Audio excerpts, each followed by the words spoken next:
Puffy एक छोटा सा फूला हुआ बादल था। वो बहुत प्यारा और मासूम था और हमेशा कुछ नया करने के सपने देखता रहता था। वो एक बड़े नीले आसमान में रहता था। आसमान इतना बड़ा था कि पफी को लगता था कि वो कभी भी इसे पूरी तरह से देख नहीं पाएगा। पफी का एक बड़ा सपना था।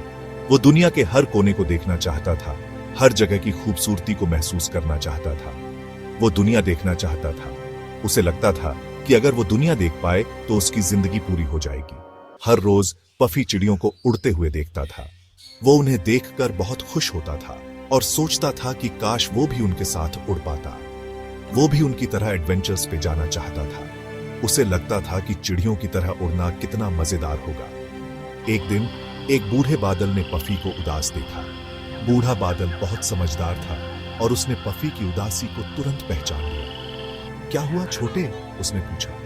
पफी ने आह भरी और अपनी परेशानी बताई। मैं दुनिया घूमना चाहता हूं, पर मैं तो बस एक छोटा सा बादल हूं, उसने कहा। उसकी आंखों में उदासी थी।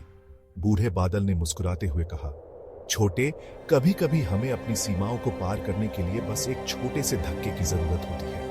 पफी ने बूढ़े बादल की बातों को ध्यान से सुना और उसकी आंखों में एक नई चमक आ गई। अब वो अपने सपने को पूरा करने के लिए तैयार था। अचानक एक हल्की सी हवा ने पफी को उड़ा दिया। वो घूमने लगा, खुशी से हंसने लगा। हवा उसे ऊपर ऊपर ऊपर ले गई। वी! पफी चिल्लाया। वो आखिरकार अपने सफर पर निकल पड़ा था। नीचे पूरी दुनिया रंगों से भरी हुई दिख रही थी। पफी सब कुछ देखकर हैरान रह गया। उसे यकीन नहीं हो रहा था कि उसका सपना सच हो रहा है। सबसे पहले पफी एक सुनहरे रेगिस्तान के ऊपर से गुजरा। रेगिस्तान का दृश्य बहुत ही अद्भुत था। रेत के टीले सूरज की रोशनी में चमक रहे थे और दूर दूर तक फैले हुए थे। उसने ऊंटों को एक लाइन में चलते देखा। ऊंट धीरे धीरे रेत पर अपने कदम बढ़ा रहे थे। हेलो, पफी ने कहा। ऊंटों ने ऊपर देखा और आवाज निकाली। वे पफी को देखकर बहुत खुश हुए। पफी ने भी उन्हें देखकर मुस्कुराया। फिर पफी एक हरे भरे जंगल के ऊपर से गुजरा। जंगल बहुत ही घना और सुंदर था। पेड़ों की शाखाएं एक दूसरे से मिलकर एक छतरी बना रही थीं। उसने बंदरों को पेड़ों पर झूलते देखा। बंदर बहुत ही चंचल थे और एक दूसरे के साथ खेल रहे थे। हेलो, पफी चिल्लाया। बंदरों ने आवाजें निकाली और उसे हाथ हिलाया।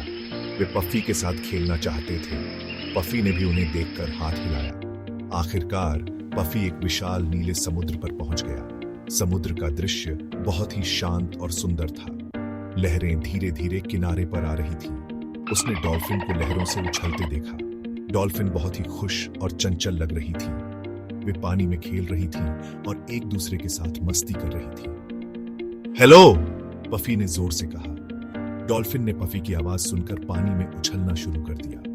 डॉल्फिन ने सीटी बजाई और पानी में उछल कूद की। वे पफी के साथ खेलना चाहती थी। पफी ने भी उन्हें देखकर खुश होकर हाथ हिलाया। सेक्शन 4, पफी का मिक्सर। पफी ने देखा कि नीचे जमीन सूखी और फटी हुई थी।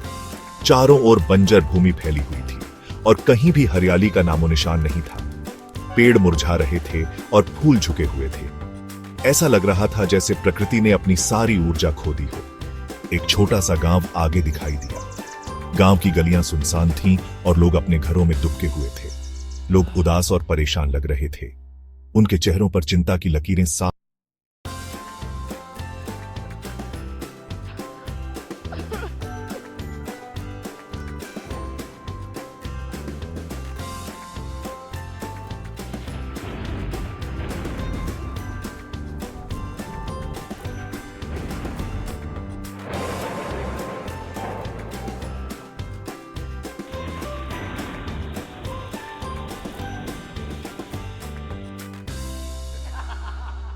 उनकी आंखों में आंसू थे, लेकिन इस बार ये आंसू खुशी के थे।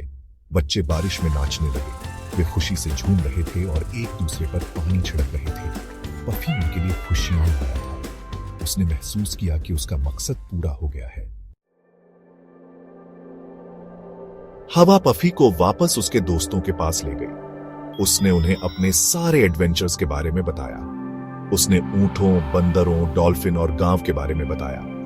पफी को एहसास हुआ कि एक छोटा सा बादल भी बहुत बड़ा बदलाव ला सकता है। वो भले ही छोटा हो, पर वो दुनिया में खुशी और उम्मीद लाया था। पफी जानता था कि उसका सफर अभी शुरू हुआ है। वो अपने अगले एडवेंचर का इंतजार नहीं कर सकता था।